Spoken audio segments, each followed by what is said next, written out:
അങ്ങനെ പറഞ്ഞാൽ എങ്ങനെയാ? ആദ്യം ഈ പാലിന്റെ പകുതി രാജു കുടിക്കണം, എന്നിട്ട് ബാക്കിയുള്ള പാല് എനിക്ക് തരണം. അങ്ങനെയല്ലേ ശാന്തി മുഹൂർത്തത്തിന് മുൻപ് ചെയ്യേണ്ടത്? മാഡം, എനിക്ക് ദേഷ്യം വരുന്നുണ്ടോ? ആ പാല് തന്നെ.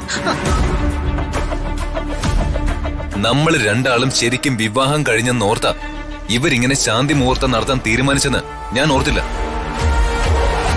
മാഡം, ഇത് ശരിയാവില്ല കേട്ടോ. മാഡത്തിന്റെ ജീവിതം വെച്ച് ഇങ്ങനെ കൈവിട്ട കളിക്ക് ഞാൻ നിൽക്കില്ല. മതിയാക്കാം മാഡം.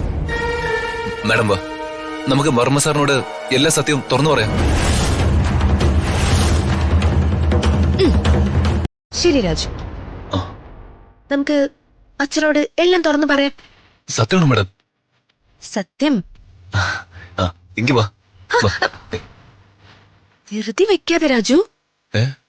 എല്ലാവരും ഒരുപാട് ആഗ്രഹിച്ച് നമ്മുടെ ശാന്തി മുഹൂർത്തം നടത്താന്ന് തീരുമാനിച്ചതല്ലേ. ശാന്തി മുഹൂർത്തം കഴിഞ്ഞിട്ട് നാളെ നമുക്ക് അച്ഛനോട് എല്ലാം തുറന്നു പറയാം.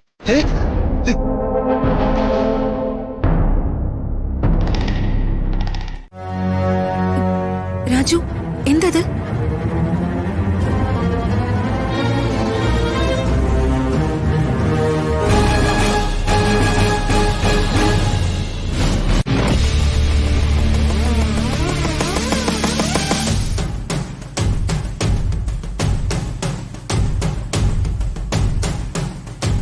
മാഡം, ഇതൊരു വോയിസ് റെക്കോർഡർ ആണല്ലോ.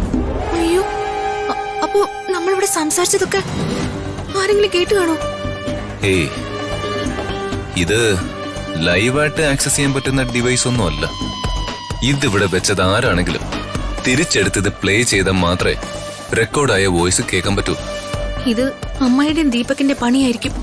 അത് ഉറപ്പല്ലേ? ഇപ്പൊ മാഡത്തിന് മനസ്സിലായോ നമ്മുടെ ശാന്തി മുഹൂർത്തം നടത്താൻ അംബിക മാഡം എന്തിനാ ഇത്ര ഉത്സാഹം കാണിച്ചെന്ന്? മനസ്സിലായി. രാജു എന്റെ കഴുത്തില് താലി കെട്ടിയിട്ടില്ലെന്ന് അച്ഛനെ ബോധ്യപ്പെടുത്തി ദീപകരെ കൊണ്ട് എന്റെ വിവാഹം നടത്തിക്കാനുള്ള അമ്മായിയുടെ ബുദ്ധി. രാജു, നമുക്ക് തിരിച്ചൊരു പണി കൊടുക്കണം. കൊടുക്കണം, കൊടുക്കാം.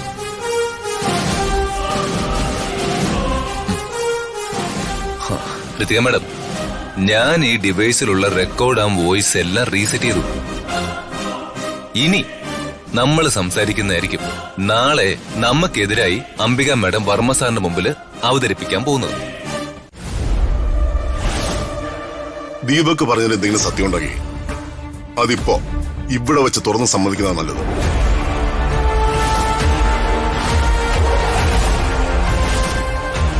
പറയടി, വോയിസ് റെക്കോർഡർ ഋതികയുടെ റൂമിൽ നിന്ന് എടുക്കാനല്ലേ നീ രാവിലെ തന്നെ ഇവിടേക്ക് വന്നേ?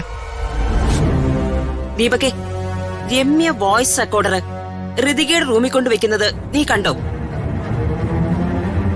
അമ്മ എന്താ ഉദ്ദേശിക്കുന്നത്? ഞാനത് കണ്ടെന്ന് പറയണോ അതോ കണ്ടില്ലെന്ന് പറയണോ?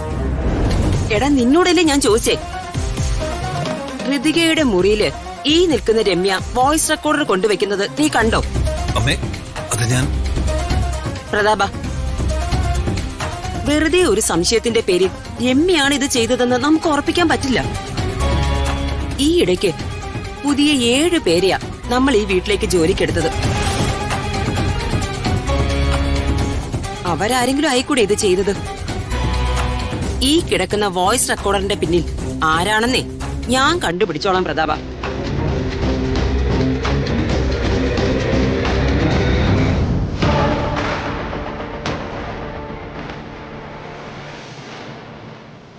നമസ്കാരം. നമസ്കാരം.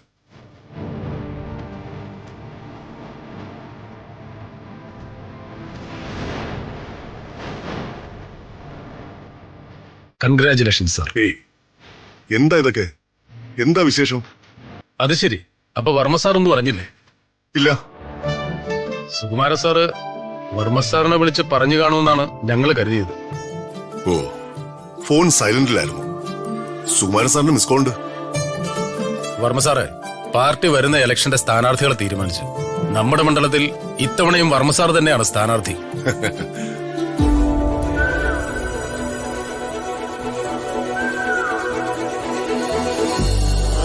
പ്രതാപ, വിജയം ഇത്തവണയും നിനക്ക് തന്നെ ആയിരിക്കും.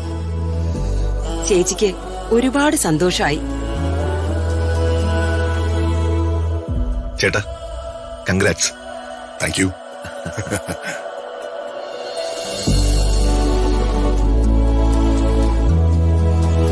ശേഖര, ഇനി അങ്ങോട്ട് കാര്യങ്ങൾ ചൂടാക്കേണ്ട സമയമായി. അതെ. ആ, വർമ്മ സാറേ, കൺഗ്രാറ്റ്സ്.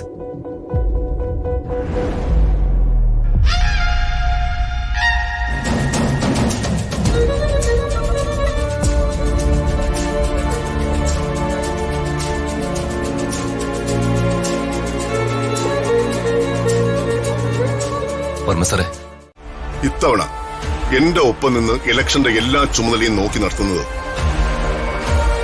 ദീപക്കായിരിക്കും.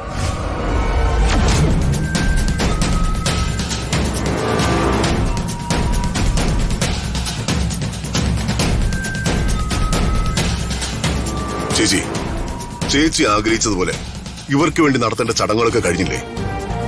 ആ കഴിഞ്ഞു പ്രതാപ. എങ്കിൽ പിന്നെ ഇവരെ ഇന്ന് തന്നെ മടക്കി അയക്കാമല്ലോ. ആ എങ്കിൽ ആദ്യം അത് ചെയ്യും.